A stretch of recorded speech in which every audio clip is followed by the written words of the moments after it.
calling for the genocide of Jews violated their code of conduct.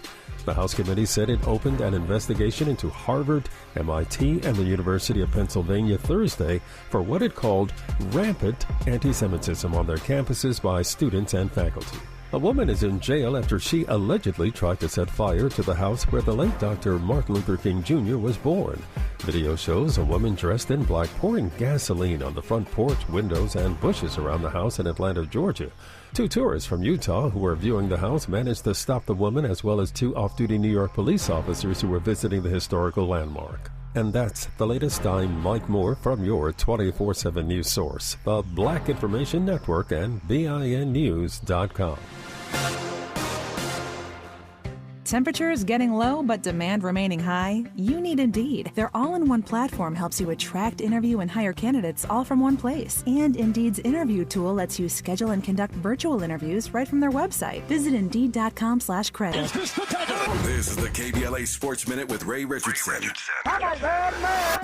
The Lakers sent a commanding message to the NBA. They are serious about this in-season tournament. The Lakers blasted New Orleans by 44 points in the semifinals last night in Vegas. They will play the Indiana Pacers Saturday at 5:30 for the championship. A marvelous game for LeBron, 30 points, 8 assists, and 5 rebounds in just 23 minutes. He sat out the entire fourth quarter. The Lakers are 7-3 in their last 10 games and have moved up to 4th in the Western Conference standings. There are strong indications that Bronny James will make his USC debut on Sunday against Long Beach State. LeBron's son participated in his first full contact practice with the team on Thursday. He'll go through another one today and get reevaluated one more time. Barring any setbacks, Bronny will see some minutes on Sunday. No debates, no speculation, just the info you need. That's your KBLA Sports Minute. I'm Ray Richardson on KBLA Talk 1580.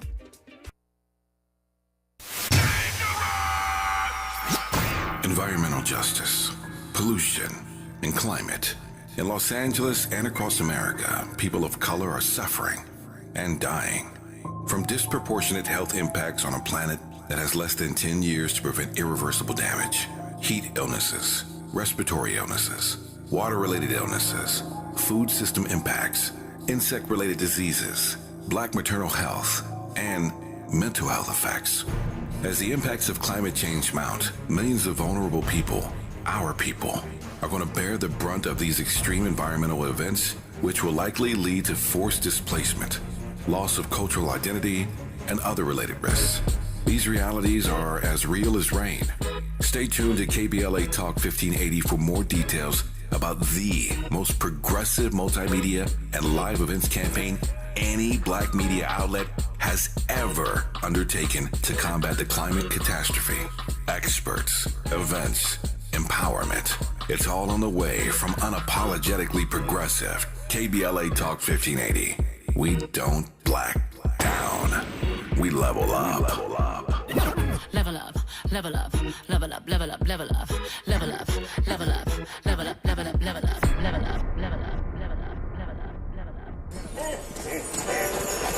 In association with KBLA Talk 1580, the Terry Claiborne Foundation presents its 26th annual holiday party, Saturday, December 9th, featuring live entertainment, celebrity appearances, plus food and drinks. There is a cover charge for this party of the season, but not if you're one of our special guests. All you have to do is go to our website at KBLA1580.com and sign up. That's it, that's all. Just sign up at KBLA1580.com and you could win entrance to the soiree of the season. But whether you win or not, get a ticket, support the kids, and come join us on the red carpet in your semi-formal club attire and celebrate the season with KBLA Talk 1580 and the Terry Claiborne Foundation as we collect toys for the youth in our community. That's Saturday, December 9th, 1110 South La Cienega Boulevard, just south of Olympic. It's a holiday party with a purpose. I'm Terry Claiborne. It's going to be a party. Come hang out with us.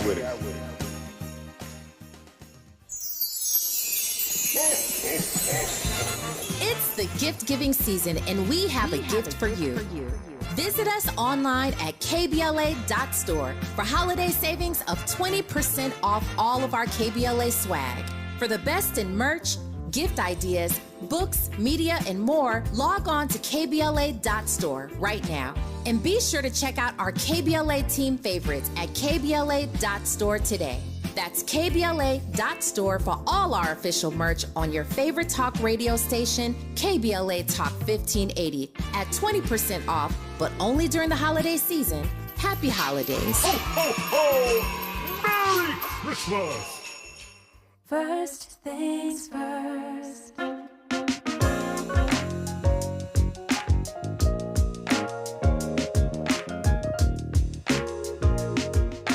First things first, it's the DU General, Money P. I'ma put you up on the schedule, 6 to 9, 8 weekdays, not 2 and 7. Let's go. We got a lot to talk about, so much to pedal through. Unapologetically progressive. Tune to KBLA 1580 to get the mess. We're your ancestors' favorite radio station. First black on talk radio, left side of the nation. Me and Dominique DiPrima go way back. Time smiling, making sure the station stays black. Discussing all the issues in our community. We're hosted black and brown and others find unity. So let's talk about it. Maybe we can improve it. Digital underground, always down with the movement. So we tune in. The first things first with the queen of black talk radio, Dominique DiPrima. Go sis. First things first.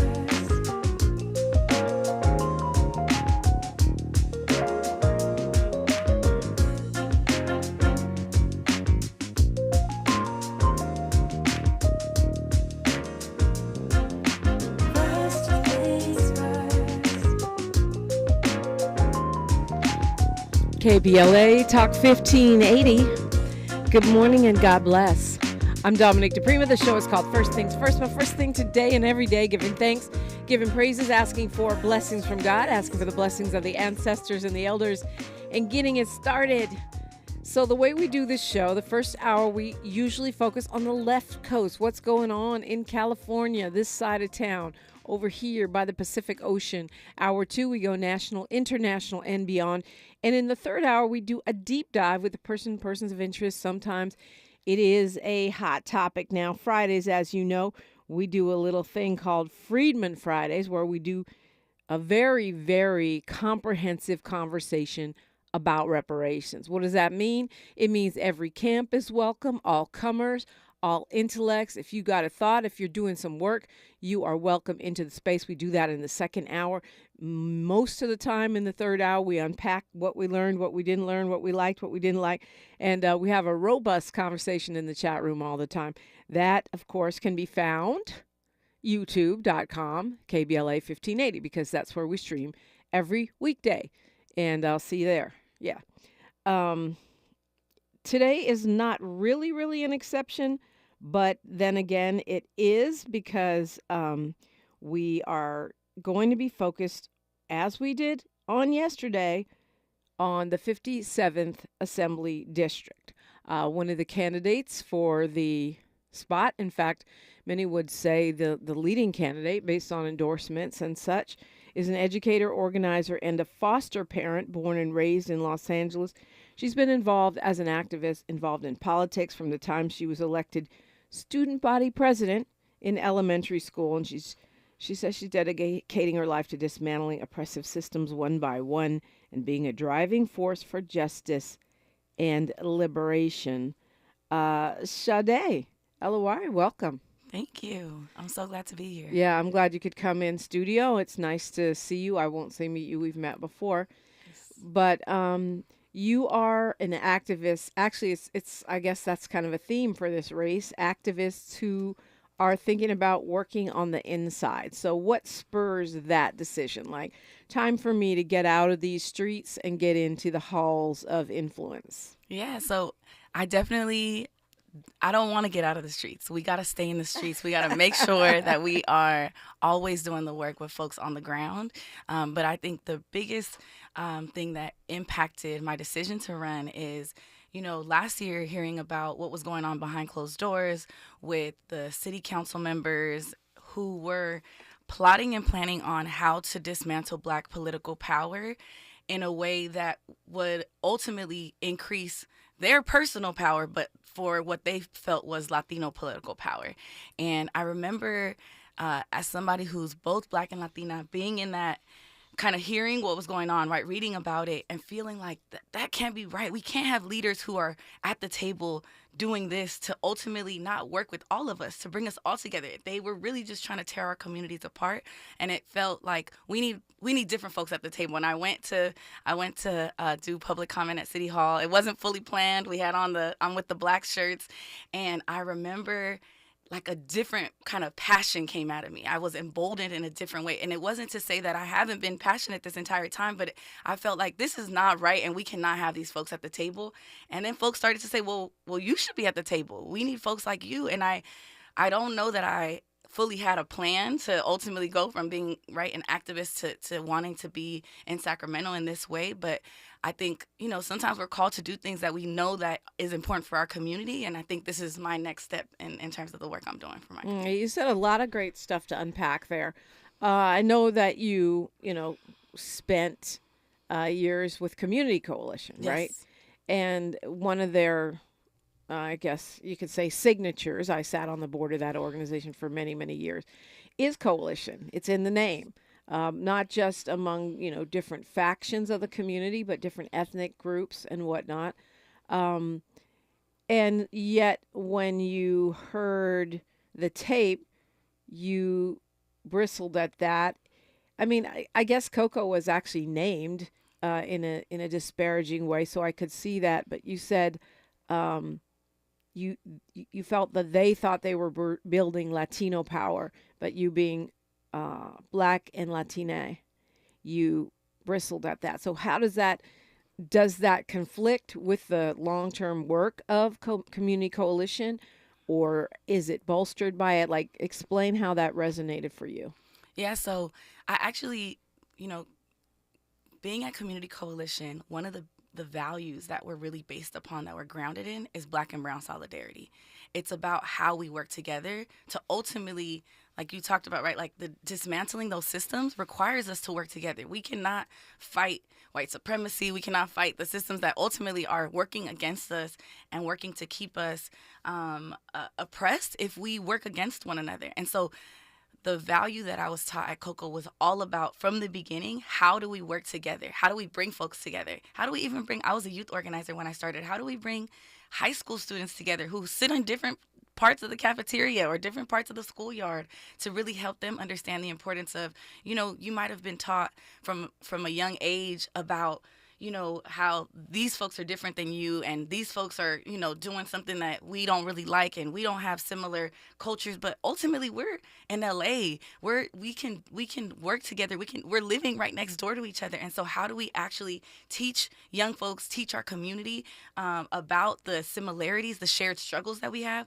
to ultimately then be able to work to dismantle those struggles, to push against those struggles, to do the work, to develop the leadership of our community, to say, we're not just going to fight each other, because that's not going to get us anywhere, because we're just fighting for crumbs. And so how do we really make sure that we're pushing for the policies that we know we want to see? And so then hearing folks like Nuri Martinez and Kevin De Leon and Gil Cedillo saying, well, these Black folks are basically getting in the way of us being able to have political power. That's not how it works at all. If we work together, then a Black seat or a Latino seat won't be that in and of itself. It's about us knowing that we're representing the folks who are in the community, not just my folks type of thing. So I think that's important.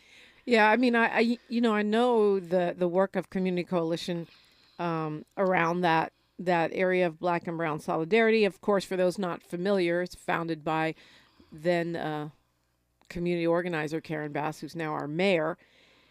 And one of the things that attracted me to Coco was exactly that, the youth organizers, the training of future leaders, which is a big part of what they do through SE, South Central Youth Empower Through Action. But yet, I mean, it seems like even today, it's more challenging, even more challenging to maintain that solidarity as we see Black folks getting pushed out, I think, more aggressively through gentrification than other groups.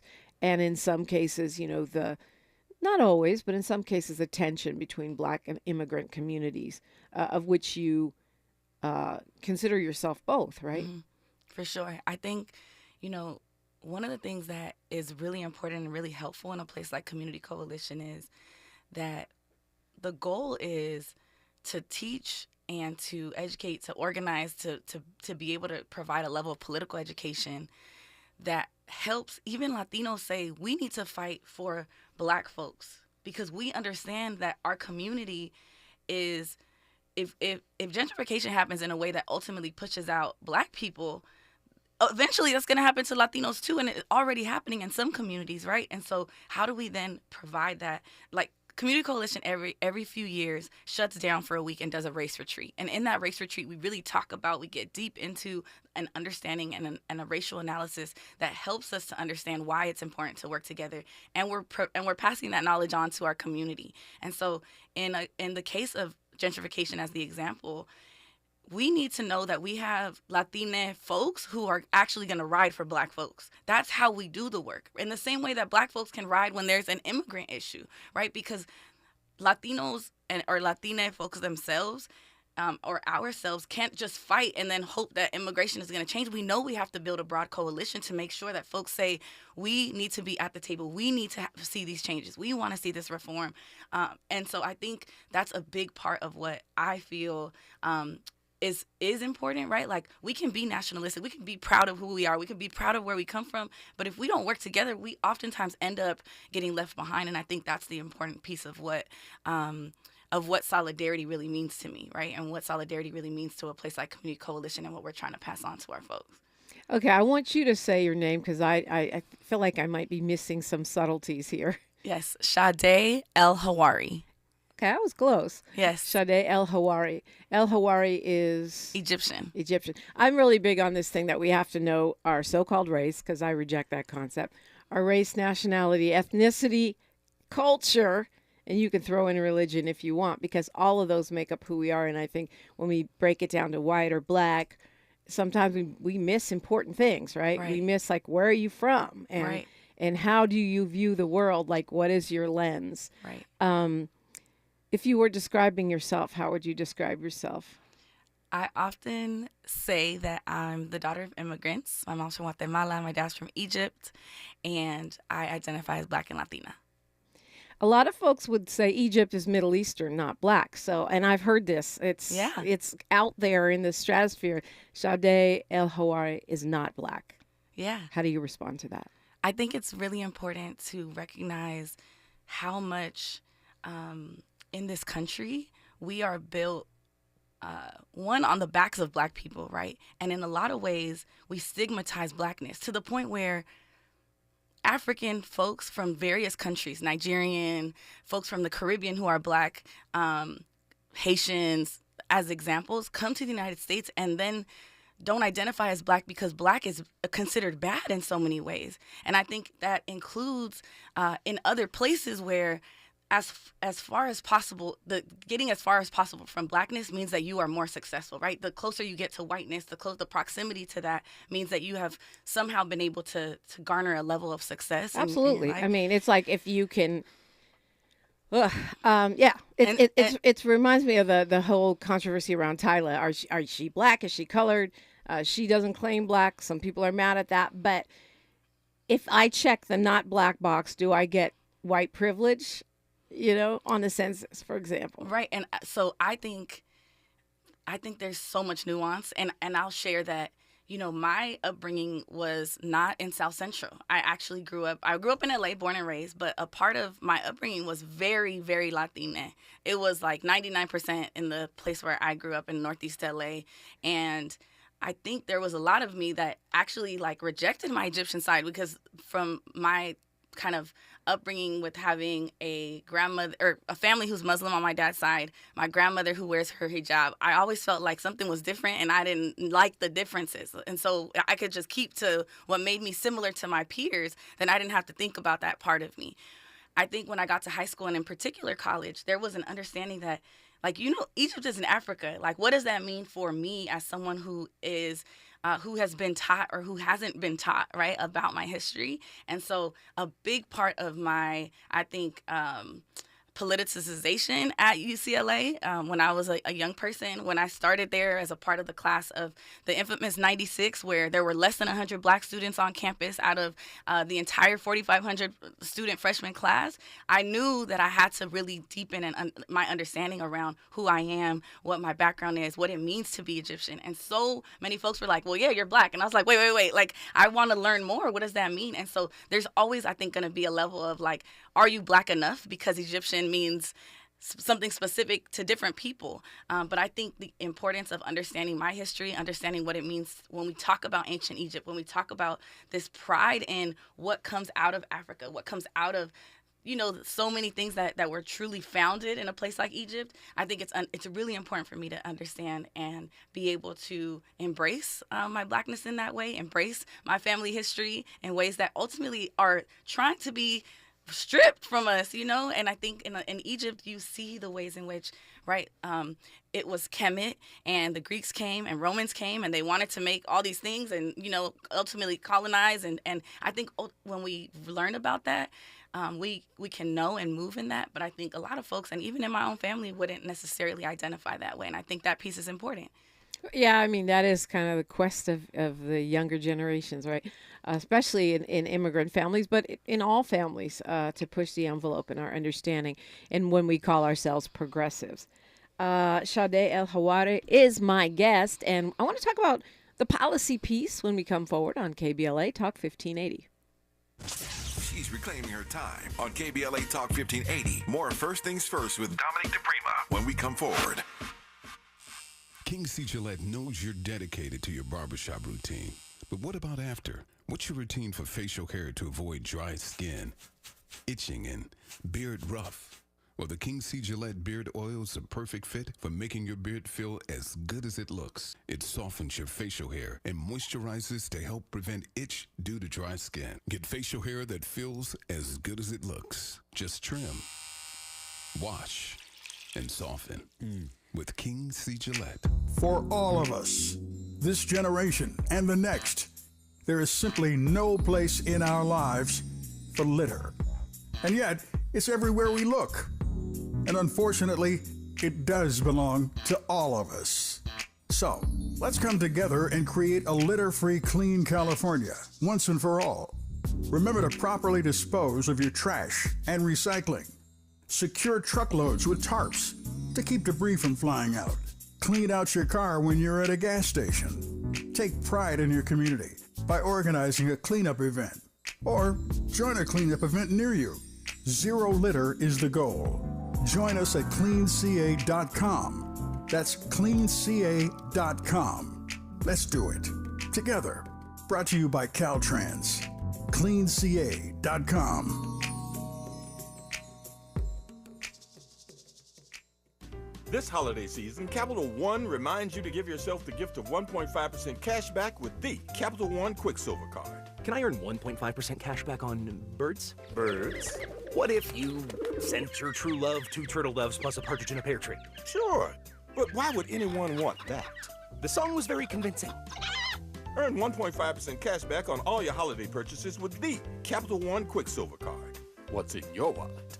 Terms apply. See CapitalOne.com for details. Did you know addiction to drugs like meth or cocaine is a disease and not a choice? But getting help is. If you have stimulant use disorder, you, your family, and friends may have a lot of questions, including where to start.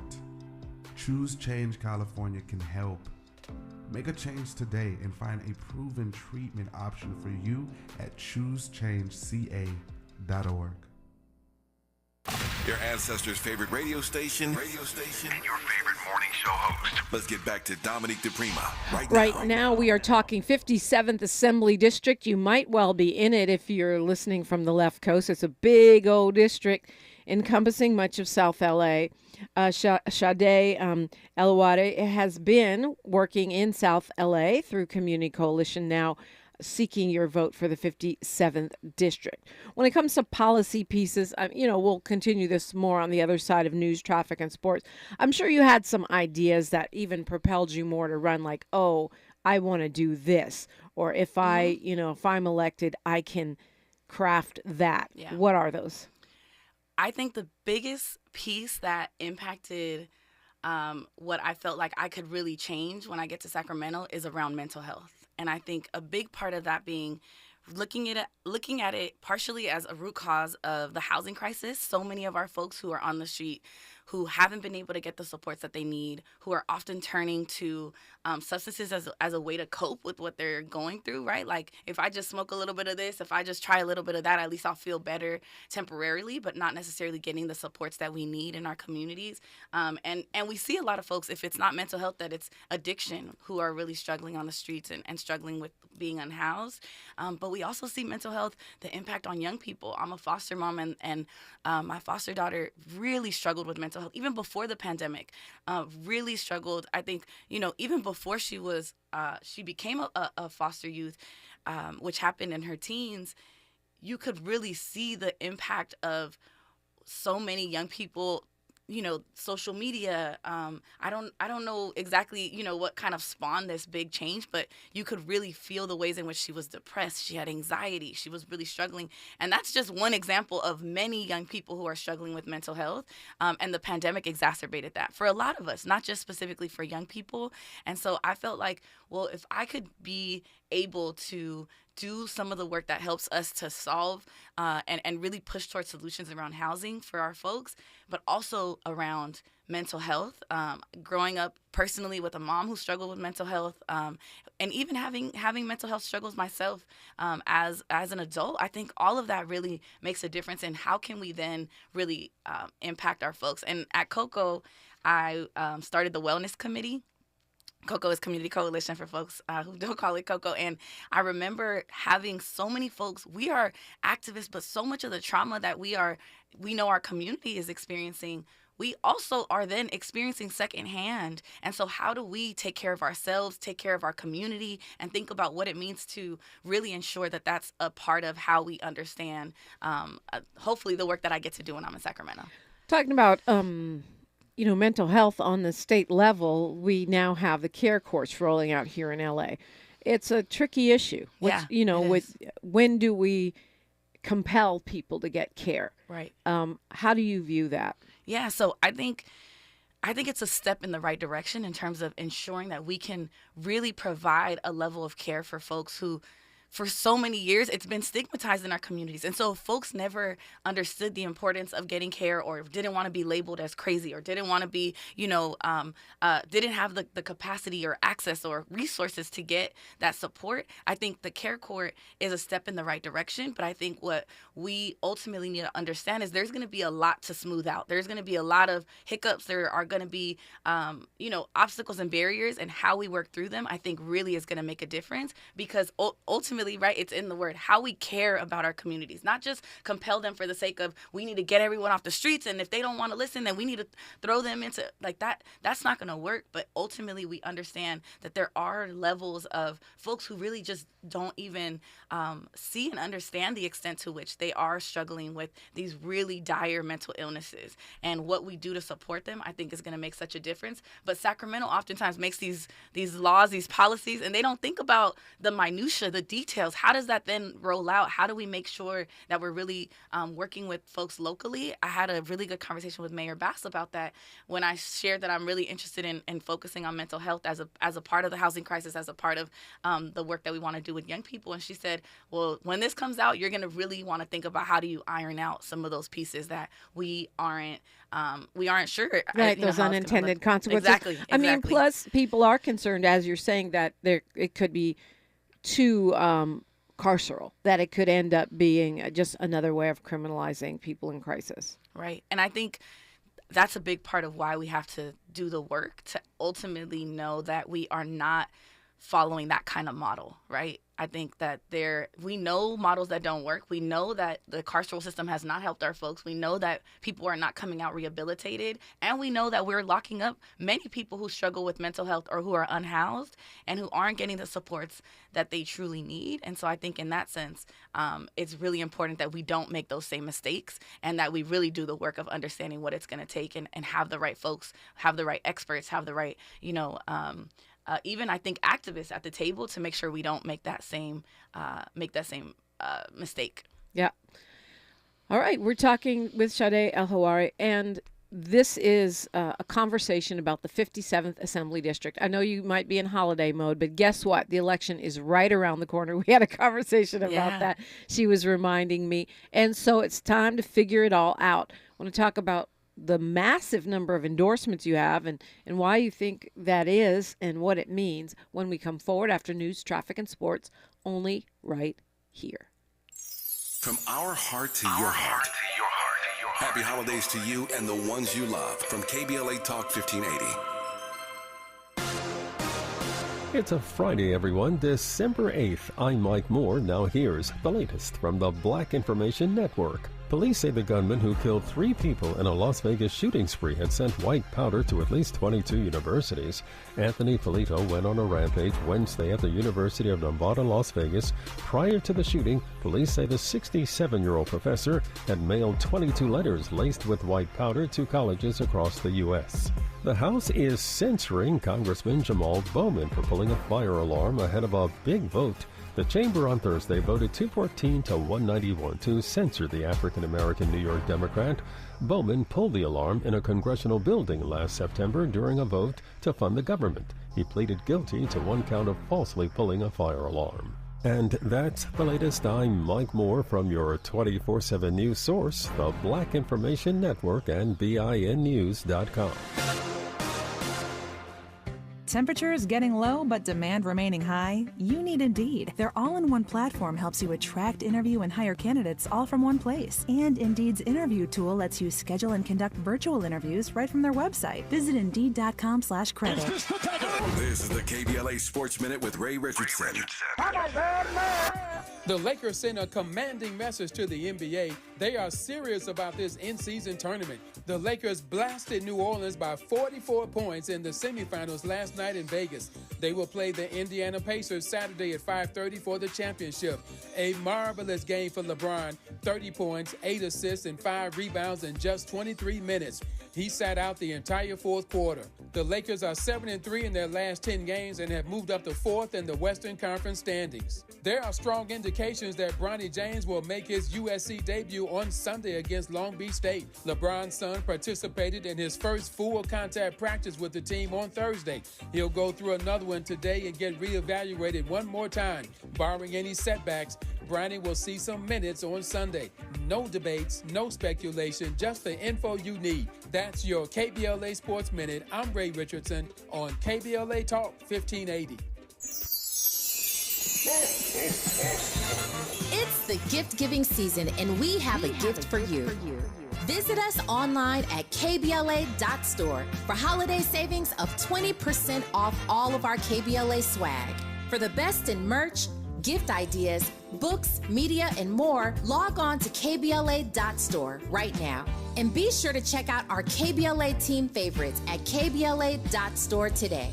That's KBLA.store for all our official merch on your favorite talk radio station, KBLA Talk 1580, at 20% off, but only during the holiday season.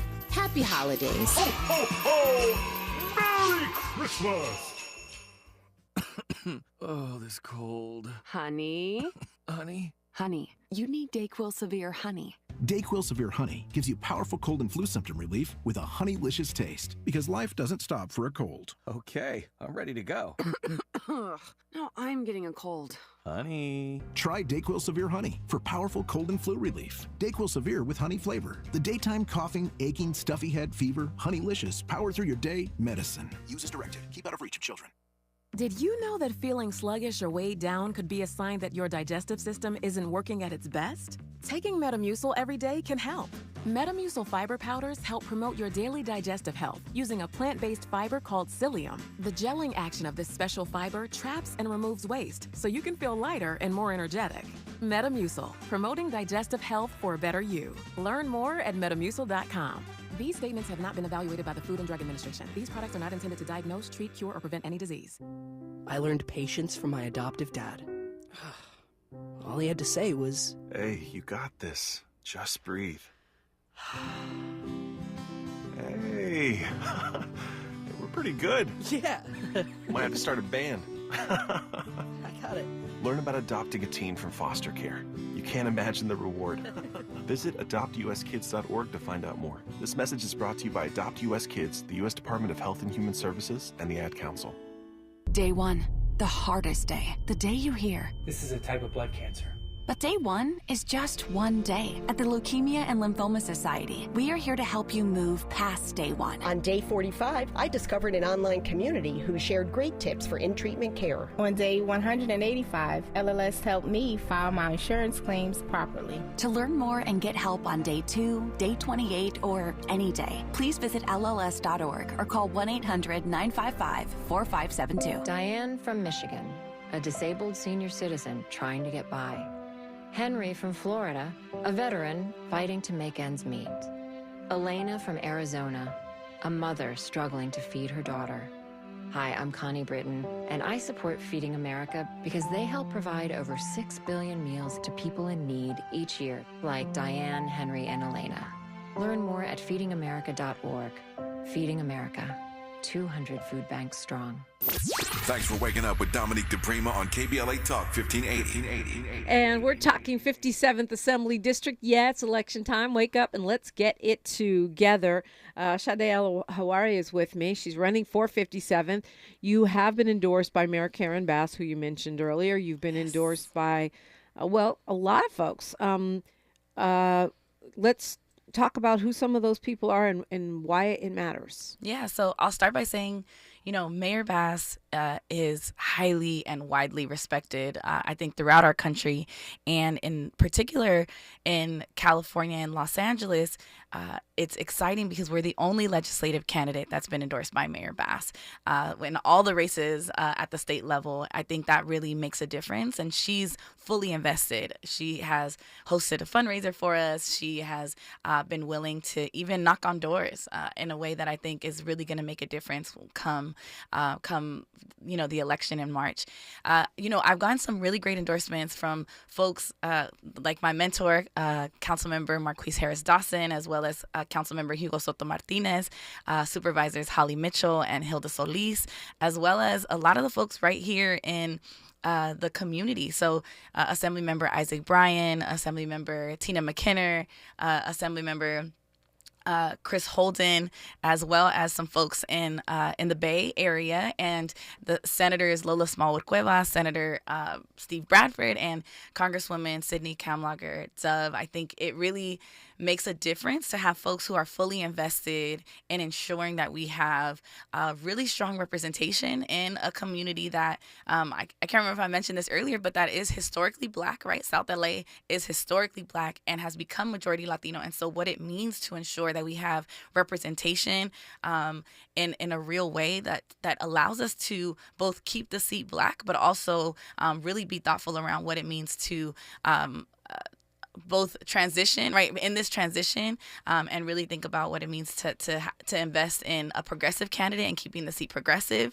As we talked about, Assemblymember Joan Sawyer, who's coming later, has been a really kind of a stalwart of progressiveness in Sacramento. And Reggie Jones Sawyer, she's referring to, is on Freedman Friday today. He'll be in the studio at 7. Yeah, right.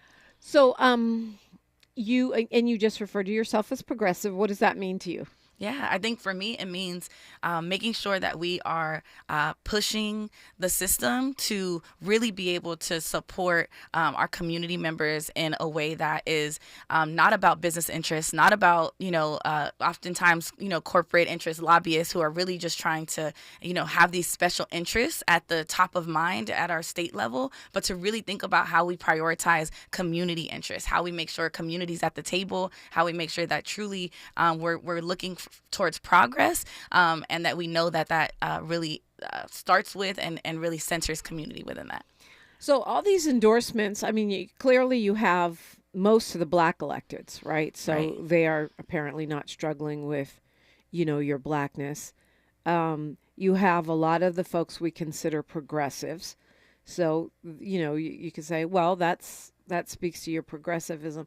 But some people might say, well, it's a coronation. And we've had this, not just with you, it's an ongoing issue of whether or not it's best for our current elected to pick the person that succeeds them in office, or whether we should be more, whoever, all comers kind of situation. Yeah, so Assemblymember Reggie Jones Sawyer, who has endorsed me, actually dual endorsed, and so he, I think, gave a little more flexibility around who he thinks could ultimately succeed him in this seat. And for me, I think it's beyond electeds, right? Electeds shouldn't make the decision for us. Endorsements are amazing. I've been grateful to even get the Planned Parenthood endorsement, to get firefighters, nurses, teachers, right? And because I represent labor in a way that I know is truly important, as we talked about, because I'm progressive. But I think ultimately we want our community to make this decision through our voices, through their vote, right? And I know that for me as an organizer, as somebody who's on the ground, as somebody who has an incredible field team, that we're really going to be doing the work of having volunteers knocking on doors, being on the phones, because none of those folks are going to be able to change votes in and of themselves, right? We know it's going to take a level of true community action, of true, on the ground work to ensure that we can be in Sacramento. And I really want to be the person who the community chose, and not who is just, coronated, as you said, or crowned by the current folks who are in office. Yeah, it's a balance. I mean, you of course you got to get support and endorsements. Speaking of support and endorsements, Egyptian, Guatemalan, and Sagittarian. So you're having a birthday party fundraiser. Yes. Tell us about that. Yes. So we are really excited. A big part of running for office, I've learned, is really being able to showcase that you are a viable candidate. And viability partially includes endorsements. It partially includes your field game, your field strategy. But it really is how much you can fundraise so that you can contact voters, so that you can tell voters your story. And we are doing a fundraiser for my birthday this Sunday at Cafe Aura, the formerly known as Hot and Cool Cafe, and here in Leimert Park, right, actually down the street from where we are currently. And it's at 6 p.m. and we're really excited because I'm turning 36, and so we've dropped ticket prices down to $36, and really want to make sure that it's something that is not just right, that it's just about the big fundraisers, the big dollars. It's about our community folks too, who really show they invest. And so we did a social media drive back in maybe May or so called I Got 5 on it. And we did an opportunity where folks said, well, I got 5 on Sade's campaign. How much you got? And they'd give $5, $50, $500. They'd post their receipts and they'd tag their friends.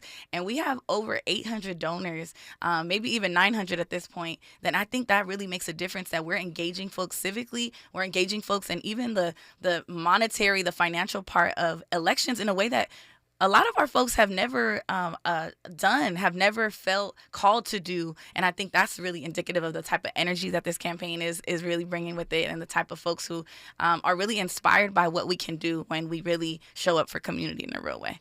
36, that makes you a millennial, I think. Yes, I am. So what will your millennial lens bring to the assembly that is needed? Yeah, so first I'll say a lot of my team members are Gen Z, and I think that it's important to always have the young folks pushing, right? Because they will push hard. And, as we continue to get older and folks might say we become jaded or cynical, I think I still am not there yet, but I think it's important to have, right, the younger generation, the kind of younger cohort, the 18 to 25-year-olds who say, this is what a true radical kind of system, like if we really change the system, this is what it should look like, and that they will really hold your feet to the fire. I think is important to surround yourself with folks who aren't just yes men or women, or really thinking about what it means to make sure that we're often pushing ourselves to really understand what it's going to take to shift the system, and not get used to or feel like we're just kind of allowing the same old to continue. Yeah.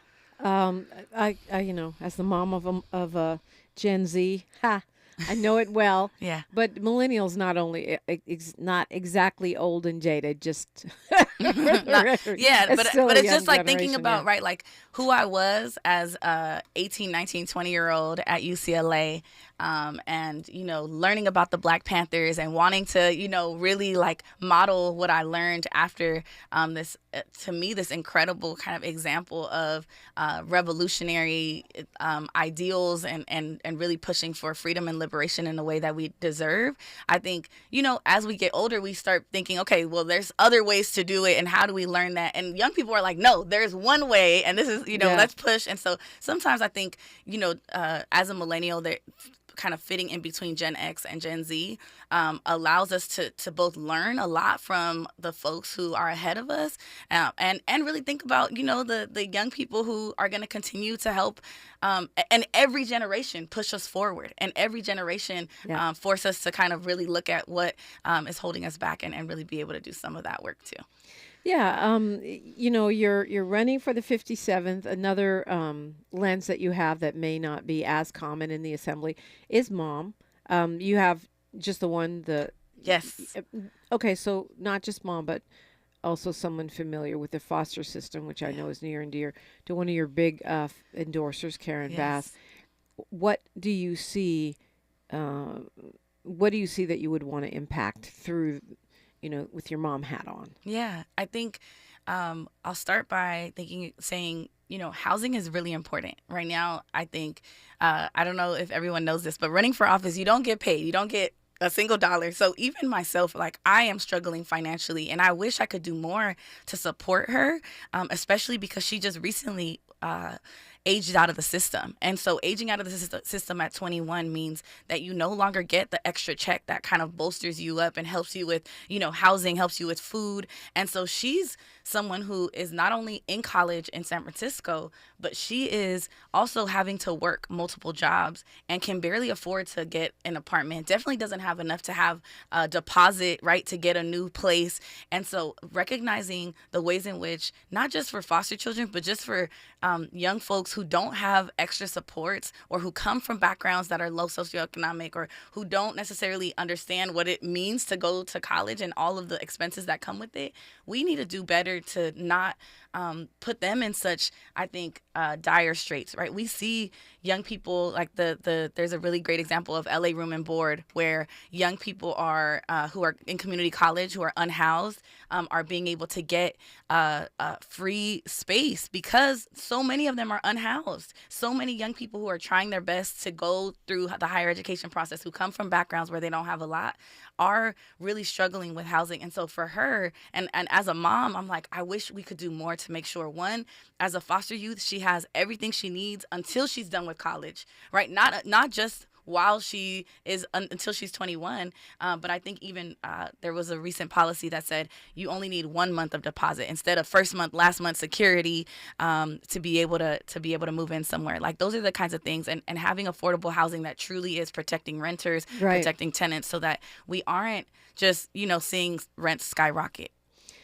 Shade El-Hawari is my guest. She's running for the 57th Assembly District. She's an educator and an activist. We'll continue the conversation when we come forward exclusively on KBLA Talk 1580. A safe place to go loud. A great place for progressive politics. KBLA Talk 1580. KBLA Talk 1580. We've got a lot to talk about. Hi, Maisha Cairo here, KBLA, live at Chase Bank on Crenshaw and Vernon for the In This Together tour with female business owners, a day of empowerment, community panels, and best of all, tips on building business from marketing to capital. I was able to speak with one of the panelists, the owner of Kids Love. Take a listen. So Kids Love, KIDSLUV, is a first-to-market zero-sugar, vitamin-enhanced functional beverage for kids. So the zero sugar is really important because if not, the sugar gets on the teeth, it can cause cavities. So as a mom, I love this vitamins and hydration in one. Tell us what's happening here with Chase Bank today. So I would say, I think what Chase is trying to do is create a community actually for entrepreneurs, a place where people can go. They have the space to do it. It's a beautiful space. and to be able to have these conversations. There are so many benefits to being a women-owned and certified business, from a standpoint of getting into stores, not paying the slotting fees of what it takes to be in stores. So I think Chase is trying to bring awareness to a lot of the things that people just don't know about, that not only the bank can help, but outside of the bank, their relationships can help create. That's beautiful. And I know, this is how we build equity in communities of color, is kind of spreading that information and that knowledge. So thank you for being here today and doing your part and letting these women know that it is possible. For KBLA 1580, I'm Aisha Cairo in the community with Chase. Some people won't give you the real talk on drugs, but it's time we know the facts. Fentanyl is killing people. It's a powerful opioid, often made illegally and commonly mixed with illicit drugs. It can even be pressed into counterfeit pills that resemble prescription medications. Just 2 milligrams, about the size of a few grains of sand, could potentially be lethal. This isn't an ad to scare you, but it is an ad to make you think twice. Get the facts. Go to realdealonfentanyl.com.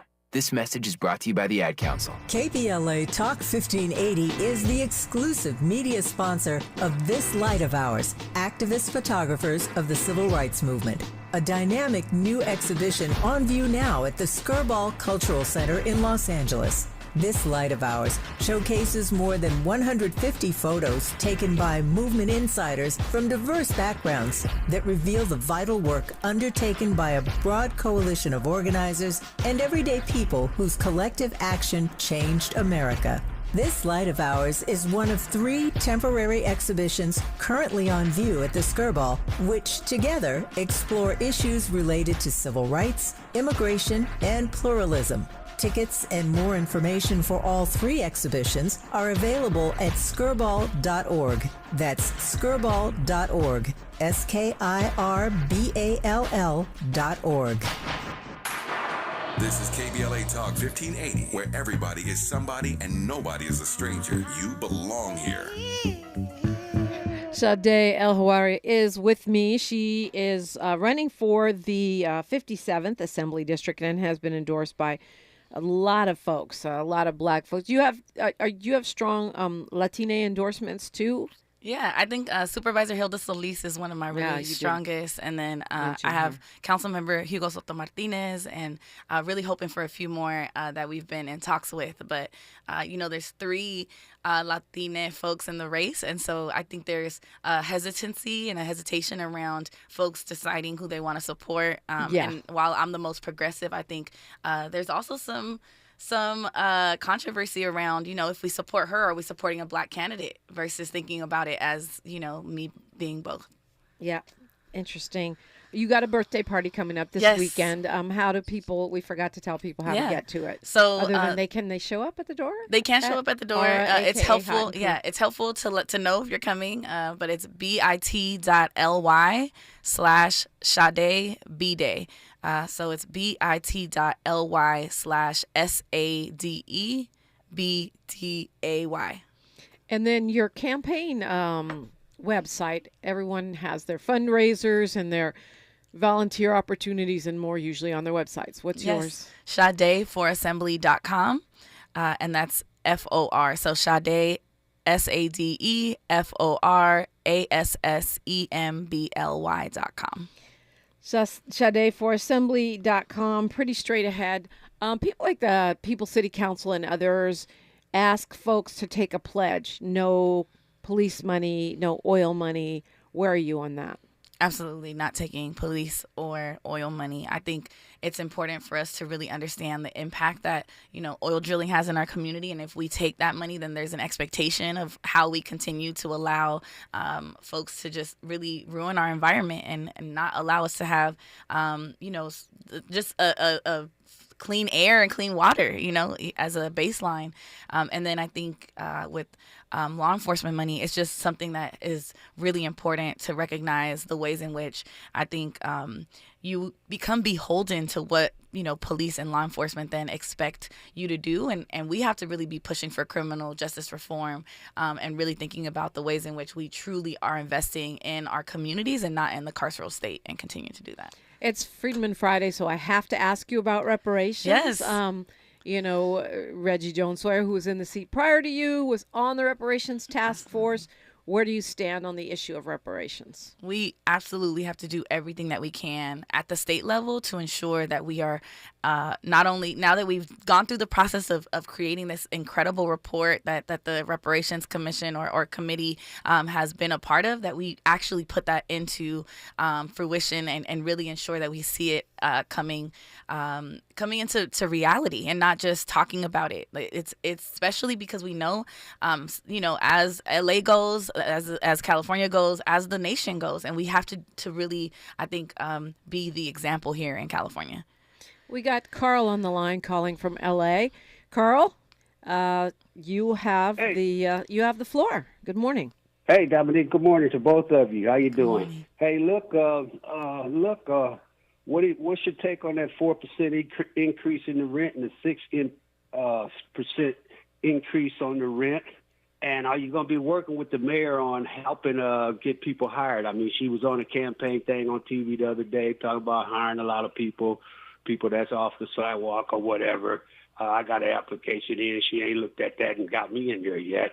And what's going to be done about all the street lights that are out in the city of Los Angeles? Okay, so can you answer anything? Yeah, I think those are fair questions, but I just want to frame it that Assembly is a statewide office, and you're talking about city municipal problems. So there are different levels of government, but how could you impact that? Yeah, so one, I think, the resources start at the state level. And so to make sure that we are coordinating in a lot of ways, I love the idea that, while I won't be able to do streetlights myself, that I can make sure that we are having conversations with folks like Councilmember Marquise Harris Dawson, with folks like Mayor Bass, to say, well, why is it that South LA in particular, it takes so much longer to get the streetlights back on than on the west side? What do we need to do to ensure that we're holding folks accountable in the street lighting department? And I think in terms of hiring, I'm so supportive of where Mayor Bass has really pushed our city, and she's going to continue to face an uphill battle in a lot of ways, but it has really shown us that the city can do much more than what we've seen for the past however many years, that the housing problem has gotten much worse. And so that's really important, I think, and exciting to know that she is really ensuring that she's looking to hire more folks. The city does move slow and government moves slow, but I think she is such someone who really is pushing to say we can't just move in the same way that we've moved for all these years. We have to go faster, and we have to hold ourselves accountable to really being exceptional, because it's going to take a lot of work. And I think the last question you asked about rent, if I'm not mistaken, I think the rent hikes, we are in a horrible time to be pushing for rent hikes when we know that folks are on the street and are going to continue to get pushed on the street, because we're also facing what is going to amount to potentially a recession. And a lot of folks are really, I think, experiencing a level of that. And so I am not pro rent increases, but I do recognize the extent to which a lot of some of these mom and pop landlords have been impacted by not only the pause on rent increases, but even with the eviction moratoriums and the rent pause or whatnot during the pandemic. And so I think to the extent to which we can, and I don't know this, so this might be something to learn and figure out at the local level, to the extent that we can really talk about, well, how do we really support the mom and pop folks and not make it so that it becomes such that everyone, it's a blanket thing, right? How do we make sure that we're investing in some of those landlords who also depend on that for their retirement, depend on that sometimes even for their own income, which I think is important. Yeah, it's a balance, but I think, clearly we're overrun in the main in LA with corporate landlords. Right. And that's a statewide problem. So it's a tough question, but it has to be addressed, and it will be addressed on the statewide level, because we're going to be once again dealing with rent control on a ballot initiative. Yes. So that's part of it, is organizing around that. We just got a couple minutes left here. What do you? I want to let you talk about what you want to talk about. What should people know about you? Why should we vote for you for 57th? Yeah, absolutely. I appreciate that. I think I talked about earlier being both Black and Latina, and I think it is incredibly important to make sure that we are represented in a community where we're being pushed out. I think it also really makes a difference. Like, in a lot of ways, I'm uniquely positioned for this role, as we recognize that, what happened last year was folks plotting and planning to take, Black seats and whatnot.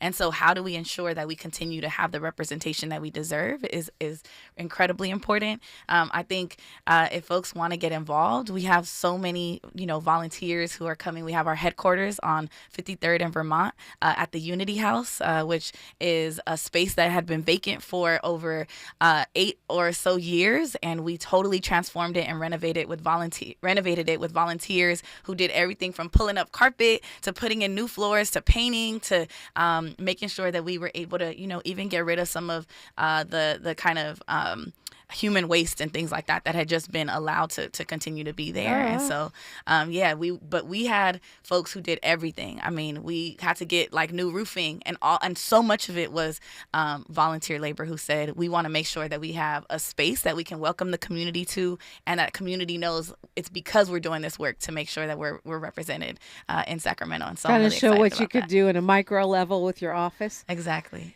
Okay, we'll find out more. Sade for assembly.com. It's SADE, like the singer, for FOR assembly.com. Thank you so much for coming in and spending the hour with us. It's a Thank you pleasure so to much. talk with I'm you. so grateful to have been able to be here. And you're amazing, Dominique. I'm so glad to meet you and fully have an opportunity to connect.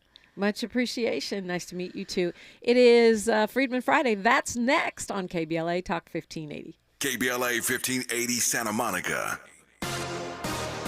It's a Friday, everyone, December 8th. I'm Mike Moore. Now here's the latest from the Black Information Network. Police say the gunman who killed 3 people in a Las Vegas shooting spree had sent white